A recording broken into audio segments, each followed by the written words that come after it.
Assalamualaikum warahmatullahi wabarakatuh. Bagaimana kabar teman-teman? Sehat-sehat kan? Kali ini channel Kak Ria akan membahas tentang Puskesmas. Seperti yang kita ketahui, Puskesmas merupakan ujung tombak dari kegiatan pelayanan kesehatan yang menentukan derajat kesehatan masyarakat Indonesia. Program-program di Puskesmas sangat penting untuk formulasi menjadikan masyarakat Indonesia sehat. Tapi sebelum lanjut ke materi, bagi teman-teman yang belum subscribe, tekan tombol subscribe dan nyalakan tombol loncengnya ya, agar teman-teman tidak ketinggalan materi terbaru yang diunggah di channel ini. Puskesmas menurut Permenkes nomor 43 tahun 2019 yang merupakan peraturan terbaru, Puskesmas merupakan fasilitas pelayanan kesehatan yang menyelenggarakan upaya kesehatan masyarakat dan upaya kesehatan perorangan di tingkat pertama, dengan lebih mengutamakan upaya promotif dan preventif di wilayah kerjanya. Peraturan Permenkes ini menggantikan Permenkes sebelumnya nomor 75 tahun 2014. Prinsip penyelenggaraan dari Puskesmas yaitu paradigma sehat, pertanggungjawaban wilayah, kemandirian masyarakat, ketersediaan akses pelayanan kesehatan, teknologi tepat guna, serta keterpaduan dan kesinambungan. Fungsi dari penyelenggaraan Puskesmas ada dua, yaitu penyelenggaraan upaya kesehatan masyarakat atau yang disingkat dengan UKM pada tingkat pertama di wilayah kerjanya. Yang kedua yaitu penyelenggaraan upaya kesehatan perorangan atau UKP.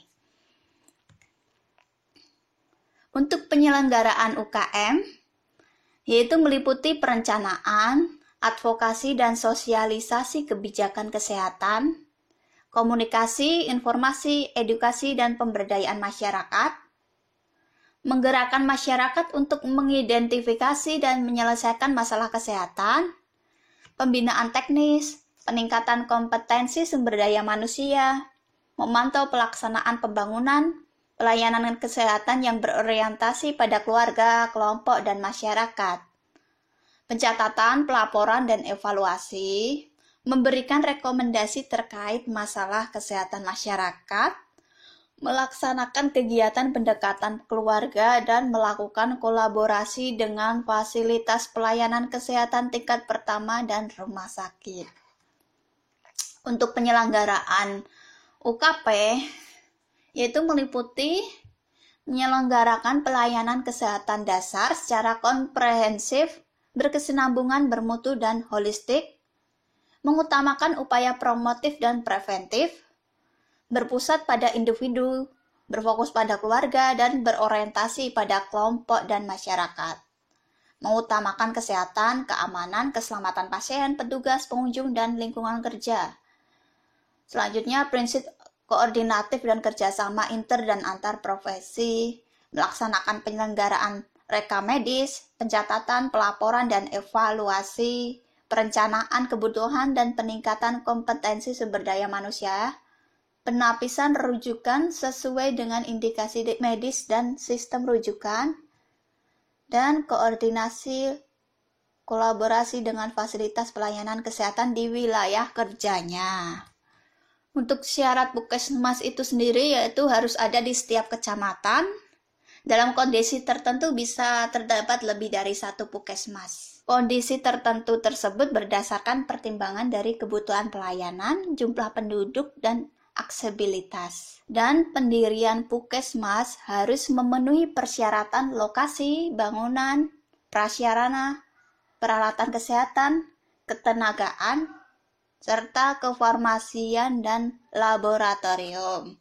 Dan berikut kita akan membahas tentang syarat pendirian Puskesmas. Yaitu ditinjau dari lokasi, yaitu syaratnya harus dilihat dari geografisnya, aksesibilitas untuk jalur transportasinya, kontur tanah, fasilitas parkir, keamanan, ketersediaan utilitas publik, pengelolaan kesehatan lingkungan, dan tidak didirikan di area sekitar saluran udara tegangan tinggi dan saluran udara tegangan ekstra tinggi. Untuk persyaratan dilihat dari bangunan puskesmas, yaitu harus ada administratif, keselamatan dan kesehatan kerja, serta persyaratan teknis bangunan. Ini bersifat permanen dan terpisah dengan bangunan lain, serta menyediakan fungsi keamanan, kenyamanan, perlindungan keselamatan dan kesehatan, serta kemudahan dalam memberikan pelayanan bagi semua orang, termasuk yang berkebutuhan khusus, anak-anak, dan lanjut usia. Untuk syarat dilihat dari prasarana di puskesmas, minimal harus memiliki sistem ventilasi, pencahayaan, air bersih, sanitasi dan higien, kelistrikan, komunikasi, gas medik, proteksi petir, proteksi kebakaran, evakuasi, pengendalian kebisingan, serta kendaraan puskesmas keliling, dan dapat juga dilengkapi dengan ambulan dan kendaraan lainnya. Untuk cara dari peralatan kesehatan, meliputi jumlah dan jenis peralatan sesuai kebutuhan pelayanan, kelengkapan izin edar sesuai dengan ketentuan peraturan perundang-undangan, standar mutu, keamanan dan keselamatan, serta diuji dan dikalibrasi secara berkala oleh institusi penguji dan pengkalibrasi yang berwenang.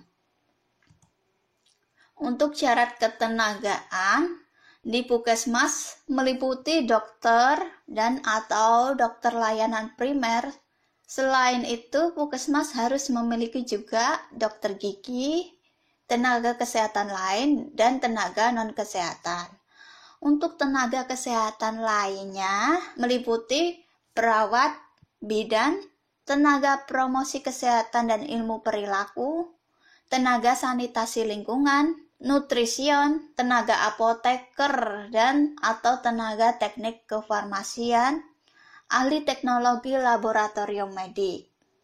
Dan dalam kondisi tertentu juga dapat menambah tenaga kesehatan lain, misalnya terapi gigi dan mulut, epidemiolog kesehatan, entomolog kesehatan, pereka medis dan informasi kesehatan, serta tenaga kesehatan lain sesuai dengan kebutuhan. Untuk tenaga non-kesehatan, itu yaitu mendukung kegiatan ketatausahaan, administrasi keuangan, sistem informasi, dan kegiatan operasional lain di puskesmas. Untuk pengkategorian puskesmas, bisa dilihat dari karakteristik wilayah kerja dan kemampuan pelayanan. Berdasarkan karakteristik wilayah kerjanya, puskesmas dikategorikan menjadi puskesmas kawasan perkotaan, pedesaan, terpencil, dan sangat terpencil. Berdasarkan kemampuan pelayanan, puskesmas dikategorikan menjadi puskesmas non-rawat inap dan puskesmas rawat inap. Untuk karakteristik wilayah kerja puskesmas, perbedaan perkotaan dan pedesaan yaitu dilihat dari aktivitas penduduk, fasilitas, listrik, dan transportasi.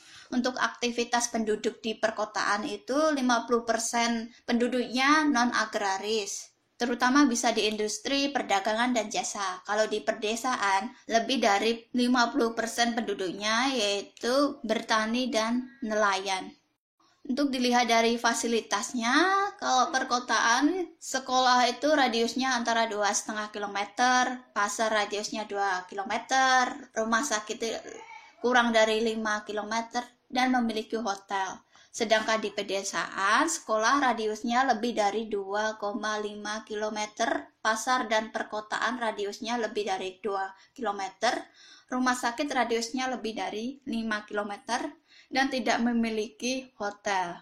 Untuk kelistrikan, di perkotaan penduduknya lebih dari 90% mempunyai listrik, untuk pedesaan kurang dari 90% memiliki kelistrikan.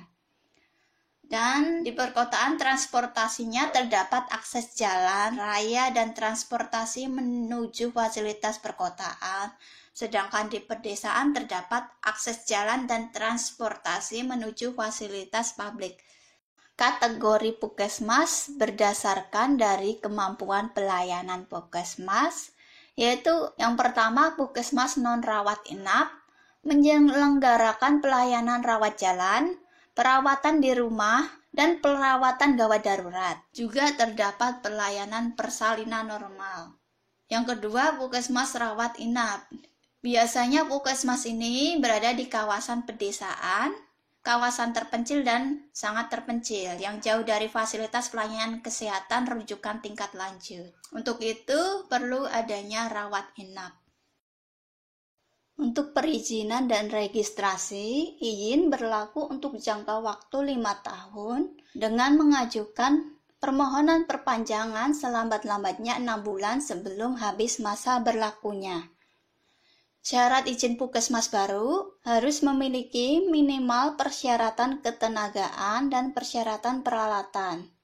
Untuk persyaratan ketenagaan harus memiliki dokter dan dokter layanan primer, 75% jenis tenaga dokter gigi dan tenaga kesehatan lainnya, dan mempunyai tenaga non-kesehatan. Untuk persyaratan peralatan telah terpenuhi paling sedikit 60%. Langkah-langkah perizinan operasional yaitu dari Kepala Dinas Kesehatan Kabupaten atau Kota kepada Bupati atau Wali Kota melalui instansi pemberi izin pada pemerintah daerah kabupaten atau kota dengan melampirkan dokumen. Yang pertama yaitu fotokopi sertifikat tanah atau bukti lain kepemilikan tanah yang syah. Selanjutnya, kajian kelayakan, yaitu meliputi informasi terkait didirikan, direlokasi, atau akan dikembangkan. Selanjutnya, dokumen pengelolaan lingkungan, dan untuk izin perpanjangan operasional, ditambahkan dengan fotokopi surat keputusan dari Bupati atau Wali Kota terkait kategori puskesmas, profil puskesmas, dan persyaratan lain sesuai dengan peraturan daerah setempat. Setelah mendapatkan perizinan, selanjutnya yaitu melakukan registrasi, yaitu dari Kepala Dinas Kesehatan Kabupaten atau Kota, harus mengajukan surat permohonan registrasi kepada Menteri dengan syarat fotokopi izin operasional puskesmas, surat rekomendasi dari Kepala Dinas Kesehatan Provinsi, dan hasil pengisian formulir verifikasi dan penilaian kelayakan registrasi puskesmas. Untuk mendapatkan surat rekomendasi dari Kepala Dinas Kesehatan Provinsi, harus melampirkan syarat yaitu fotokopi izin operasional puskesmas, profil puskesmas, dan laporan kegiatan bulanan puskesmas paling sedikit 3 bulan terakhir. Selanjutnya, organisasi dan tata hubungan kerja. Untuk organisasi puskesmas minimal terdiri dari kepala puskesmas, kepala tata usaha, dan penanggung jawab. Di sini saya juga melampirkan syarat-syarat menjadi kepala puskesmas, yaitu yang pertama berstatus sebagai ASN, pendidikan minimal yaitu S1 atau D4.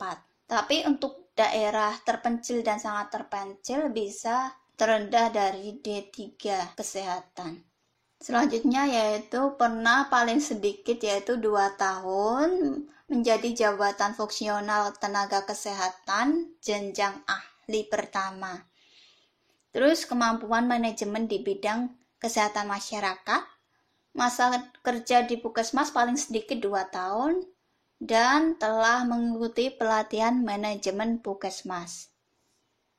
Untuk penyelenggaraannya, UKM di tingkat pertama dan UKP di tingkat pertama harus diselenggarakan untuk pencapaian standar pelayanan minimal kabupaten atau kota bidang kesehatan, program Indonesia Sehat, dan kinerja puskesmas dalam penyelenggaraan jaminan kesehatan nasional.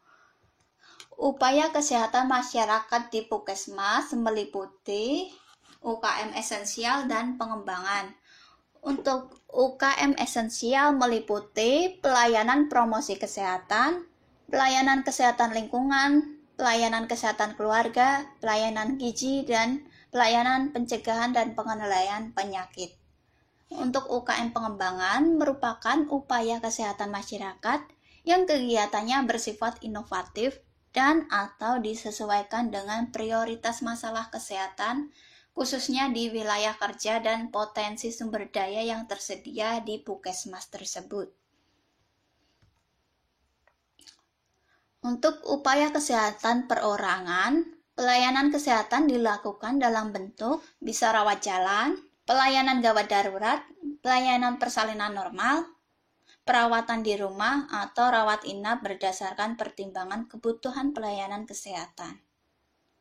Dalam melaksanakan upaya kesehatan masyarakat dan upaya kesehatan perorangan, Puskesmas harus menyelenggarakan kegiatan diantaranya yaitu manajemen Puskesmas, pelayanan kefarmasian, pelayanan keperawatan kesehatan masyarakat, pelayanan laboratorium, dan kunjungan keluarga. Jejaring pelayanan Puskesmas dan sistem rujukan terdiri dari Puskesmas pembantu, Puskesmas keliling, dan praktik bidan desa. Untuk Puskesmas pembantu, yaitu memberikan pelayanan kesehatan secara permanen di suatu lokasi dalam wilayah kerja Puskesmas. Untuk Puskesmas keliling, memberikan pelayanan kesehatan yang sifatnya bergerak untuk meningkatkan jangkauan dan mutu pelayanan bagi masyarakat di wilayah kerja Puskesmas yang belum terjangkau. Sedangkan praktik bidan desa merupakan praktik bidan yang memiliki surat izin praktek bidan di Puskesmas dan bertempat tinggal serta mendapatkan penugasan untuk melaksanakan praktik kebidanan dari pemerintah daerah pada satu desa.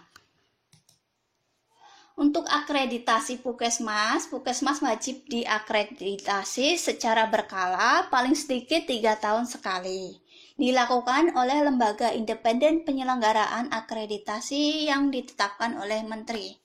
Untuk jenis-jenis status akreditas Puskesmas menurut Permenkes nomor 46 tahun 2015 yaitu yang pertama tidak terakreditasi, yang kedua terakreditasi dasar, yang ketiga terakreditasi madya, 4 terakreditasi utama, dan yang kelima terakreditasi purna. Pendanaan di Puskesmas bersumber dari APBD, APBN, dan sumber-sumber lain yang sah dan tidak mengikat. Sistem informasi dari Puskesmas paling sedikit mencakup pencatatan dan pelaporan kegiatan Puskesmas dan jaringannya, pencatatan dan pelaporan keuangan Puskesmas dan jaringannya, survei lapangan, laporan lintas sektor terkait, dan laporan jejaring Puskesmas di wilayah kerjanya. Demikian pemaparan materi tentang Puskesmas. Kurang lebihnya saya mohon maaf. Semoga materi kali ini bermanfaat buat teman-teman. Wassalamualaikum warahmatullahi wabarakatuh.